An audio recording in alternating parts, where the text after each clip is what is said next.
नमस्कार दोस्तों। स्वागत है आप सभी का आपके अपने YouTube channel physics bye JJ पर। आज ये अपना मात्रक और मापन पर 18वां लेक्चर है, जिसमें अपन विमा विमीय सूत्र और विमीय समीकरण को समझने वाले हैं। क्या उनकी परिभाषा होती है, समझने में आपको उतनी ज्यादा कठिनाई होगी नहीं, क्योंकि आपने विमीय सूत्र निकालना सीख लिया है। तो देखते हैं कि क्या है इनकी परिभाषाएं। सबसे पहले आप हेडिंग डालोगे विमा।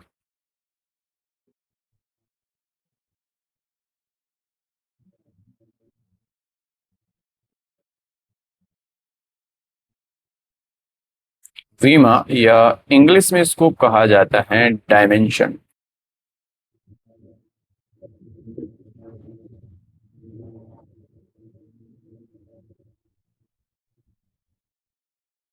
समझते हैं पहले इसे। जैसे विमीय सूत्र निकालना मैंने आपको सिखा दिया, और वेग का ही यदि मैं विमीय सूत्र लिखूं तो किस तरीके से लिखा जाएगा।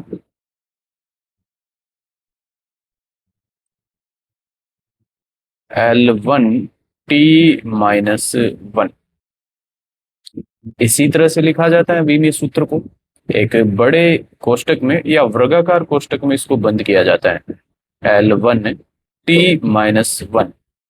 तो यहाँ पर लिखा किस तरह से जाएगा वो महत्वपूर्ण है। वेग की विमाएं, वेग की विमाएं हैं, इसमें यही महत्वपूर्ण है कि लिखा किस तरह से जाएगा। लंबाई की एक घात तथा समय की माइनस एक घात, ये वेग की विमाएं हो जाएगी। इसी तरह से एक और एग्जांपल ले यदि हम, त्वरण।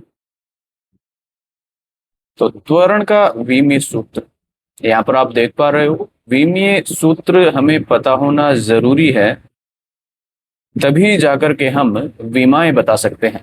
क्योंकि इसी सूत्र की मदद से यहीं पर तो देख करके अपन ने बताया कि लंबाई की एक घात और समय की माइनस एक घात वेग की विमाएं होगी। इसी तरह से त्वरण की विमाएं बताने के लिए त्वरण का विमीय सूत्र हमें निकालना आना चाहिए, जो कि अपन ने पीछे सीख लिया है। अब यहाँ पर फिर से किस तरह से लिखा जाएगा। त्वरण की विमाएं लंबाई की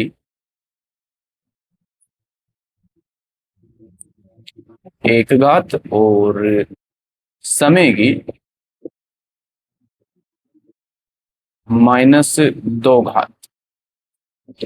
तो किस तरह से लिखा जाता है ये महत्वपूर्ण है। बाकी जो घाते हैं अपन इन प्रतीकों पर, जो कि ये मूल राशियों के प्रतीक हैं, इन मूल राशियों के प्रतीकों पर जिन घातों को लगाते हैं उन्हीं को उस भौतिक राशि की विमाएं कहते हैं, जिसके लिए ये विमीय सूत्र अपन ने लिखा है। तो परिभाषा किस तरह से लिखेंगे मैं एक बार लिखता हूं, और आपको ध्यान से समझना है उसे।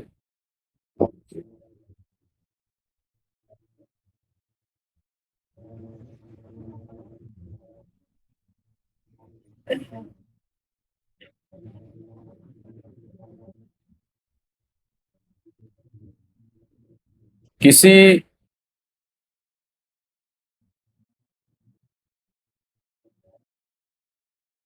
भौतिक राशि को, किसी भौतिक राशि को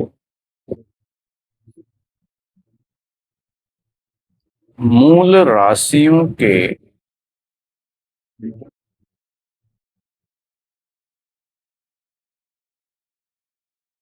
प्रतीकों, और प्रतीक मैंने आपको लिखवाए हैं, जैसे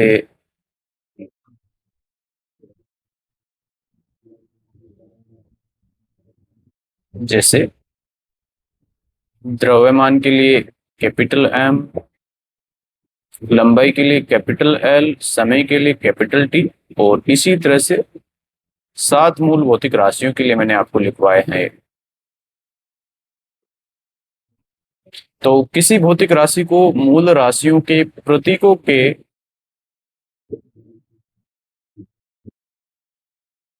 पदों में व्यक्त करने पर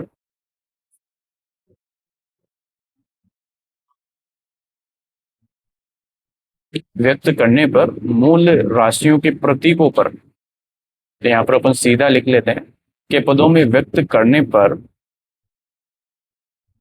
उन प्रतीकों पर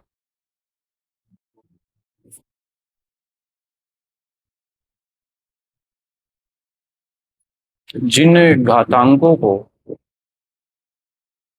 उन प्रतीकों पर जिन घातांकों, इंग्लिश में इनको कहते हैं एक्सपोनेंट, एक्सपोनेंट्स। तो किसी भौतिक राशि को मूल राशियों के प्रतीकों के पदों में व्यक्त करने पर उन प्रतीकों पर जिन घातांकों को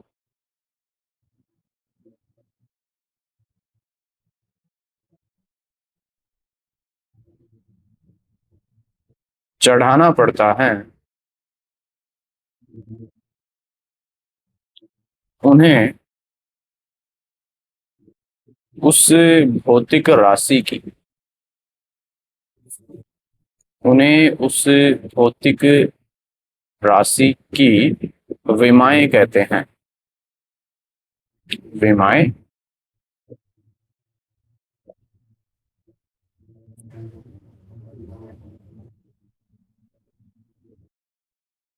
कहते हैं।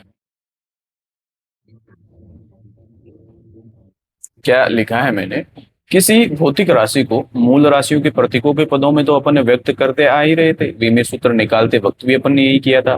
तो किसी भौतिक राशि को मूल राशियों के प्रतीकों के पदों में व्यक्त करने पर उन प्रतीकों पर जिन घातांकों को अपन चढ़ाते हैं, उन्हीं घातांकों को उस भौतिक राशि की विमाएं कहते हैं। एग्जाम्पल इसके अभी अपन ने देखे ही हैं, तो दो तीन एग्जाम्पल अपन इसके लिख लेते हैं। पहला एग्जाम्पल, वेग की विमाएं, ये हमें बतानी है। तो सबसे पहले हमें वेग का विमीय सूत्र निकालना होगा। विमीय सूत्र निकालना मैंने आपको सिखा दिया है, मैं सीधा यहां पर लिख रहा हूं विमीय सूत्र करके।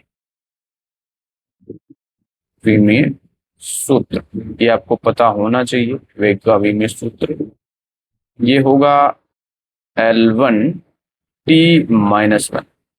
अब लिखा किस तरह से जाएगा वो महत्वपूर्ण है यहाँ पर, L1T-1। अतः वेग की विमाएं हैं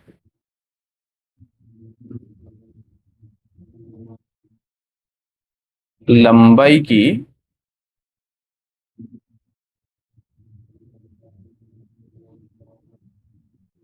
एक घात तथा समय की -1 घात। अतः वेग की विमाएं लंबाई की 1 घात, यहां से देखेंगे अपन लंबाई की 1 घात और समय की -1 घात। यहाँ पर विमीय सूत्र निकालने का तरीका वही रहेगा जो पिछले प्रश्न में अपन ने निकाले थे, पूरा विस्तार से आपको करना होगा और यहां तक लाना होगा उसे करते हुए। फिर यहां से हमें बताना है वेग की विमाएं लंबाई की 1 घात और समय की -1 घात। इसी तरह से दूसरा एग्जाम्पल अपन त्वरण का ले लेते हैं।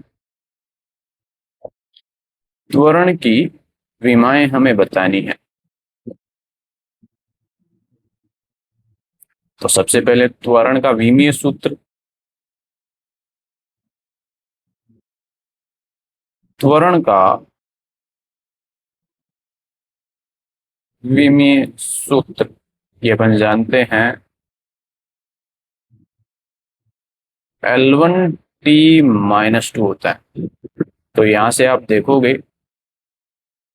अतः त्वरण की विमाएं त्वरण की विमाएं हैं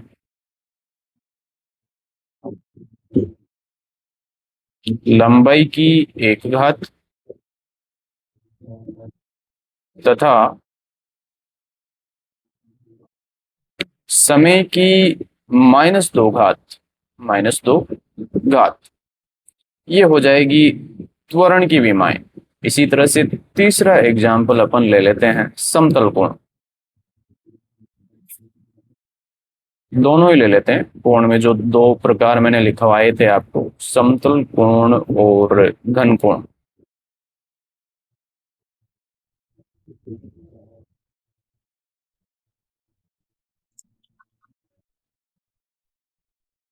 की विमाएं, ये हमें बताना है। तो समतल कोण का पहले तो आपको विमीय सूत्र लिखना होगा। समतल कोण, इसका विमीय सूत्र होगा थीटा बराबर m0 L0 T0। ये मैंने आपको लिखवाया है। और इसी तरह से घन कोण का विमीय सूत्र भी यही होगा, वो भी m0 L0 T0 होगा। तो यहाँ पर आप देख रहे हो, यहाँ पर M L T या किसी भी मूल राशि के प्रतीक पर कोई भी घात नहीं है। जीरो घात का मतलब कुछ भी नहीं है। तो यहाँ पर आप लिखोगे अतः समतल कोण व घन कोण विमाहीन राशियां हैं। विमाहीन राशियां है, क्योंकि इनकी कोई विमा नहीं है। जीरो का मतलब कोई भी विमा नहीं है यहाँ पर, इसलिए इनको विमाहीन राशियां कहा जाता है। अगर आप पीछे देखोगे भी तो अपन ने यही पढ़ा है। व्युत्पन्न राशियों का जो प्रकार लिखा था अपन ने बाद में, तो विमाहीन व्युत्पन्न राशियां, उसमें अपन ने दो एग्जाम्पल लिए थे, समतल कोण और घन कोण के। तो इसलिए इनको विमाहीन राशियां कहा जाता है। तो ये आपको समझ आया होगा। इसी तरह से जो भी एग्जाम्पल मैंने आपको करवाए थे विमीय सूत्र निकालने वाले उस प्रश्न में, उन सभी एग्जाम्पल के लिए आप उनकी विमाएं लिख सकते हो। बहुत आसान है, आपको केवल विमीय सूत्र निकालना आना चाहिए, जो कि मैंने आपको पहले ही समझा दिया है। क्योंकि तीनों ही परिभाषाओं को समझने के लिए आपको विमीय सूत्र की मदद चाहिए होगी। उसी से आप विमा और जो विमीय समीकरण है उसको भी लिख पाएंगे। तो दूसरी जो परिभाषा है विमीय सूत्र की, उस पर चलते हैं। आसान था ये, तो अपन ने कर ही लिया है। बाकी का आप करोगे जो भी मैंने आपको लिखवाए थे प्रश्न में। उस प्रश्न में मैंने आपको जो करवाए थे एग्जाम्पल, उन सभी के लिए लिखना है आपको। तो अब अपन लिख लेते हैं विमीय सूत्र। और ये तो मैंने आपको निकालना सिखा ही दिया है। मैं इसकी परिभाषा लिखता हूं, आपको समझ आ जाएगी, देखना। विमीय सूत्र, डायमेंशनल फॉर्मूला।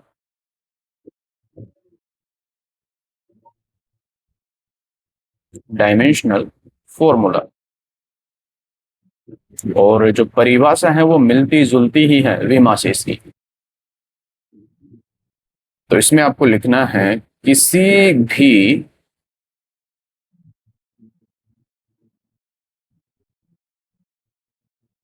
किसी भी भौतिक राशि को, किसी भी भौतिक राशि को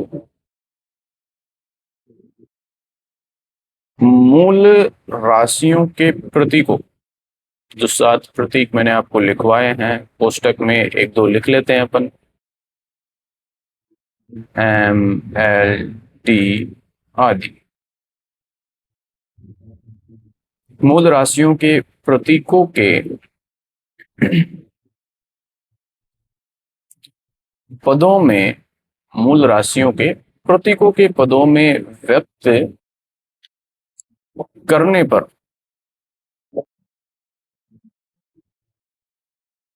व्यक्त करने पर प्राप्त व्यंजक,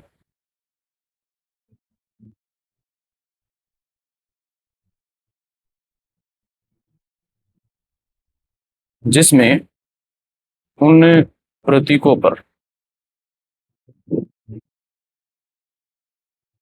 जिसमें उन प्रतीकों पर उचित घातें चढ़ी होती हैं,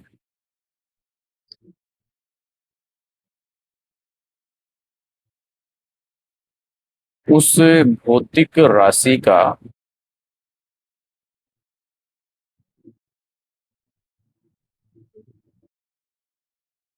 उस भौतिक राशि का विमीय सूत्र कहलाता है। अलग कुछ भी नहीं लिखा है मैंने यहाँ पर, जो काम अपन ने विमीय सूत्र निकालते वक्त किया था उसको मैंने यहाँ पर लिखा है। जैसे बल का विमीय सूत्र आपको पता है क्या होता है, m1l1t-1, सॉरी t-2, ये होता है बल का विमीय सूत्र। इसमें काम क्या किया है अपन ने, ये क्या है, मूल भौतिक राशियों के प्रतीक, और इन मूल भौतिक राशियों के प्रतीकों पर ये घाते अपन ने चढ़ा दिए और फिर इनको इस कोष्टक में बंद कर दिया है। इसी को अपन ने बल का विमीय सूत्र बोल रहे हैं, और इसी को अपन ने यहाँ पर लिखा है कि किसी भी भौतिक राशि को मूल राशियों के प्रतीकों MLT, तो यहाँ पर ये आ गए मूल राशियों के प्रतीकों के पदों में व्यक्त करने पर प्राप्त व्यंजक जिसमें उन प्रतीकों पर उचित घाते चढ़ी होती है, तो यहाँ पर घाते हैं, उस भौतिक राशि का विमीय सूत्र कहलाता है। और अपन ने इसे वर्गाकार कोष्टक में बंद किया है, तो ये भी अपन लिख लेते हैं यहाँ पर।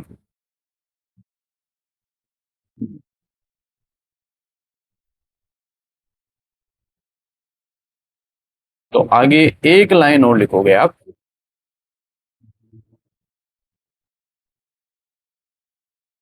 और इसे हमेशा कोई भी भौतिक राशि हो उसके लिए विमीय सूत्र लिखा जा रहा है तो उसे वर्गाकार कोष्टक में बंद किया ही जाएगा। तो और इसे हमेशा वर्गाकार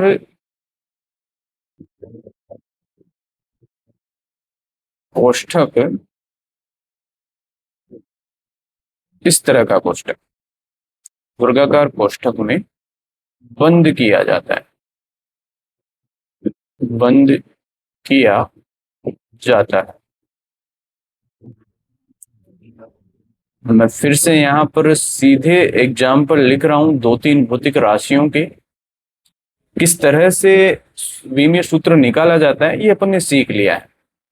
तो पहला एग्जाम्पल लेता हूं मैं, कार्य का ले लेता हूं, W का विमीय सूत्र हमें निकालना मैंने आपको सिखा दिया है। मैं सीधा लिख रहा हूं यहाँ पर, इस तरह से लिखते हैं, इस तरह से, जो कि होता है m1l2t-2। मुझे याद है तो मैंने डायरेक्ट लिख दिया है, आप भी बार बार इनकी कोशिश करोगे तो याद हो जाएंगे, आपको समय लगेगा थोड़ा। तो कार्य का विमीय सूत्र इस तरह से होता है। दूसरा, ऊर्जा का विमीय सूत्र, और ये मैंने आपको बताया है या नहीं बताया मुझे नहीं पता, लेकिन ऊर्जा का विमीय सूत्र भी कार्य के विमीय सूत्र के समान ही होता है। तो यहाँ पर भी आपको वही विमीय सूत्र लिखना है जो कार्य का विमीय सूत्र लिखा है अपन ने, m1l2t-2। एक और एग्जाम्पल अपन ले लेते हैं यहाँ पर, आवेश ले लेते हैं। आवेश का विमीय सूत्र,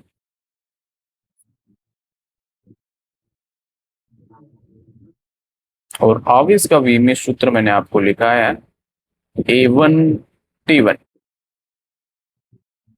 आवेश बराबर क्या होता है, विद्युत धारा इंटू समय, तो वहां से ये आ जाएगा। तो इस तरह से आप विमीय सूत्र लिख सकते हो, निकालना मैंने आपको सिखाया ही था। तो ये है विमा और विमीय सूत्र। लेक्चर काफी लंबा हो गया है, काफी है इतना। बाकी अगले लेक्चर में जो अपना बचा हुआ है विमीय समीकरण उसको पढ़ेंगे। इतना आपको समझ आ जाना चाहिए। विमीय सूत्र निकालना यदि आपको आता है तो विमा और ये जो विमीय सूत्र की परिभाषा मैंने आपको लिखवाई है उसे समझने में आपको कोई कठिनाई होगी नहीं। तो ठीक है, आज का लेक्चर तो अपन यहीं पे समाप्त करते हैं, मिलते हैं अगले लेक्चर में। धन्यवाद।